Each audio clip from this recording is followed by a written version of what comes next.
Setelah Indonesia lolos ke Piala Asia 2023, STY akan menggunakan 3 lagi pemain naturalisasi.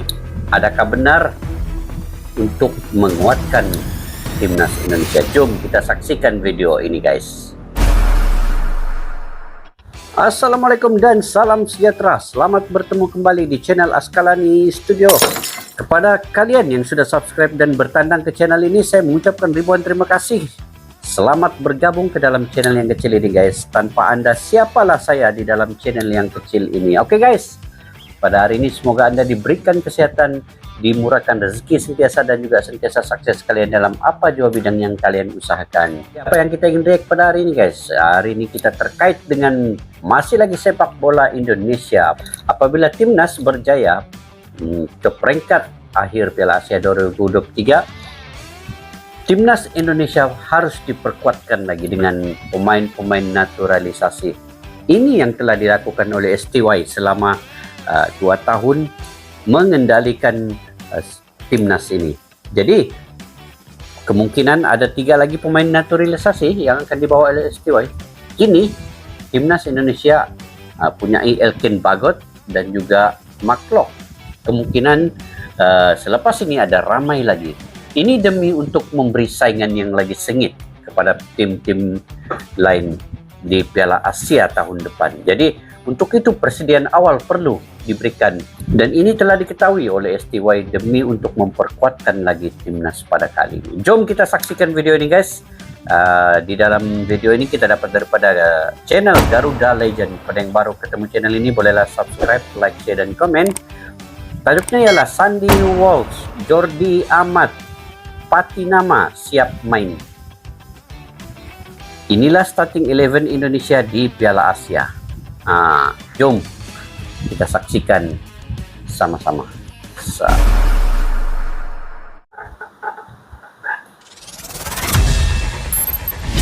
Garuda Legend, boleh subscribe, guys. Garuda Legend.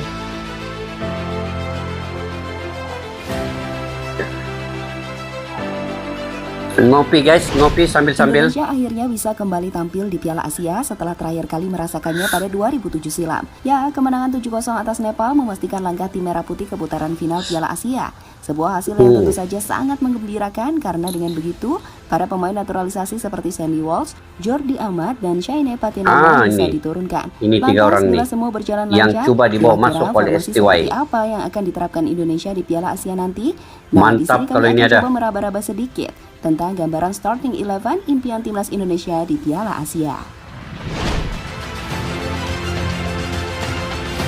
Gambaran starting 11.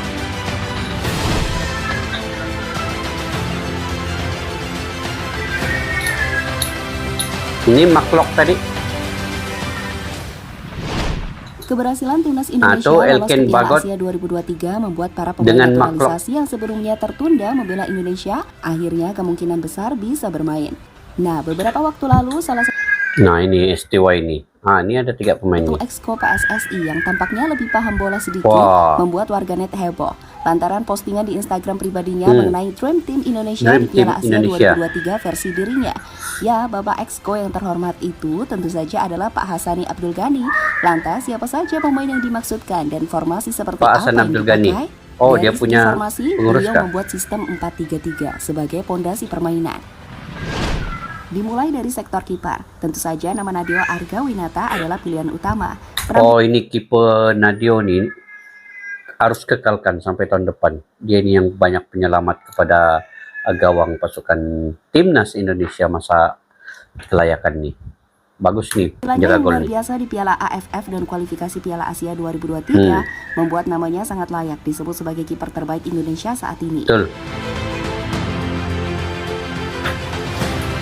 Kipernya ini kan, kiper Indonesia ini yang Nadeo nih, kalau diikutkan cara permainnya, dia boleh menjadi pemain penjaga gol terbaik di Asia Tenggara.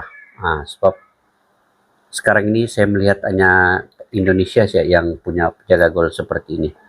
Kalau tim di Asia Tenggara ini macam Thailand, Malaysia, Vietnam, belum lagi lah ada standing dengan yang ini. Nadio. Ini secara jujurnya lah yang saya melihat. Kalau dari segi posisi pertahanan ataupun penyerang itu mungkin ada lagi tim lain yang lebih baik. Mungkin Malaysia ada juga yang lebih baik lagi. Tapi kalau penjaga gol, ini yang paling terbaik Indonesia nih. Oke guys, kita teruskan.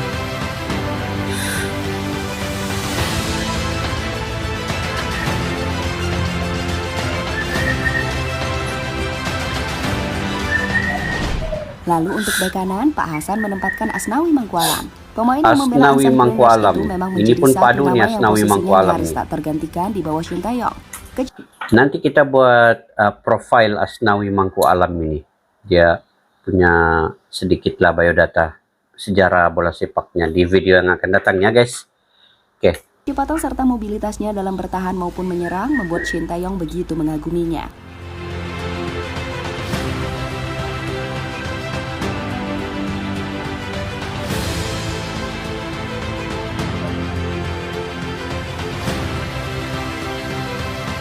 Banyak ya, ramai pemain-pemain berbakat ini di timnas Indonesia ini. Egy Maulana. Kemudian untuk bek kiri ini tentu saja ada Pratama Arhan. Bek muda Pratama yang Arhan tengah naik daun dalam beberapa waktu terakhir, terutama saat penampilan memukaunya di Piala AFF dan kualifikasi Piala Dunia dengan usia yang ini masih pun mantap. 20 tahun. Arhan dinilai akan muda semakin lagi. matang dan berkembang.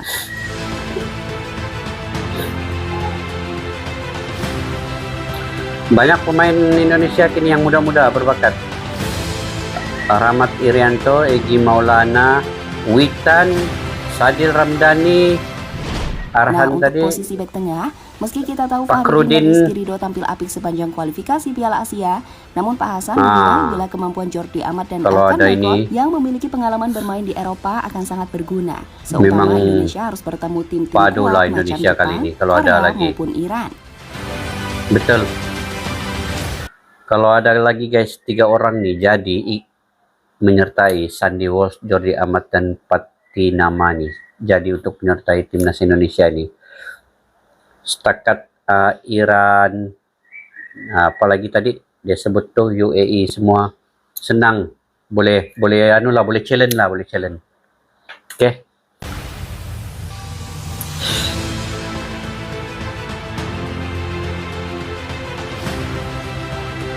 Sebab pengalaman dorang ini main di Eropa guys, dia orang punya karakter, mentality itu di Eropa main. Bila main ke negara Indonesia nanti, dia jadi lain. Dia boleh membawa pemain lokal ini untuk mengubah karakter orang juga ini. Permainan akan jadi lebih baik lagi. Kemudian di posisi 3 gelandang di tengah, Pak Hasan menaruh 3 pemain naturalisasi, yakni Mark Klok, Sandy Walsh, dan Shane Patinama. Ini Tentu saja hal ini diperlukan 6 untuk kalau ini menjaga bergabung aliran 3 bola orang. agar tak melulu cepat hilang dan bisa lebih efektif khususnya dalam urusan possession.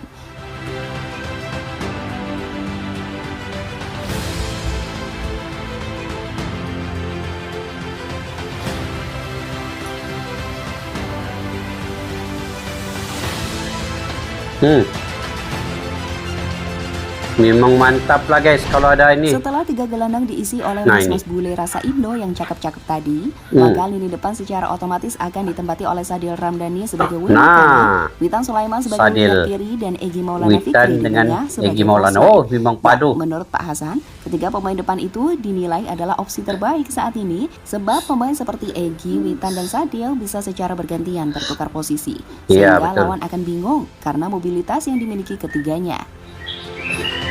Betul guys, kalau yang Sadil ini percaya saya permainannya guys. Saya selalu tengok dia main di Sabah ini guys. Memang mantap lah, banyak peminatnya sini.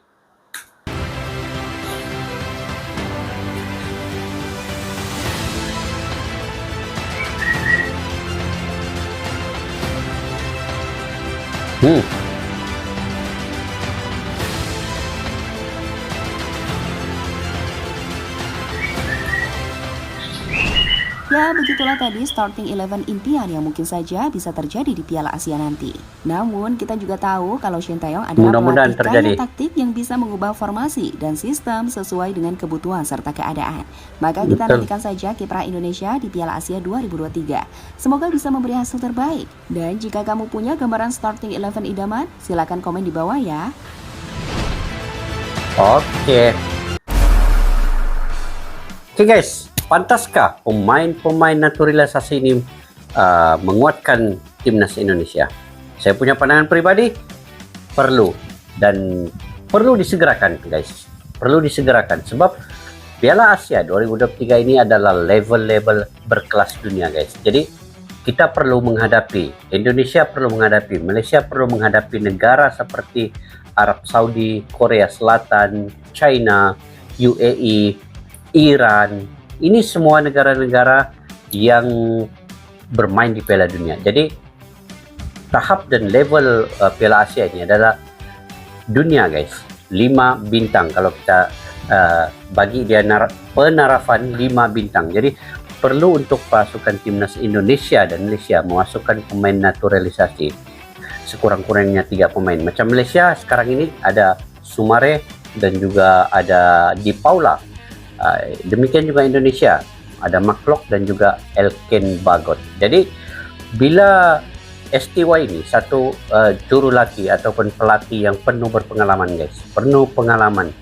Begitu juga di Malaysia dengan Kim Pan-gon dari Korea Selatan, ini penuh pengalaman mereka bagaimana mereka menyusun pemain-pemain lokal dan juga pemain naturalisasi ini untuk digabungkan menjadi acuan yang bagus untuk timnas itu sendiri. Jadi pemain lokal bukan kita singkirkan kelebihan mereka itu, bakat-bakat mereka, tetapi mereka perlu diterapkan dengan cara Eropa bermain. Jadi melalui pemain naturalisasi ini tadi, dia akan membawa pengubahan karakter kepada pemain lokal.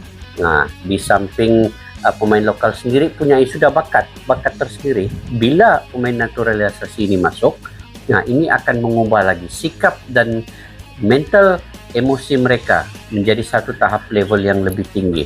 Jadi kita paham STY ini baru di timnas Indonesia 2 tahun. Sekurang-kurangnya minimal kita boleh jangkakan peningkatan timnas Indonesia ini dalam 5 tahun ke depan sebenarnya. Jadi kita beri peluang sepenuhnya kepada STY dan juga pengurusan terkini.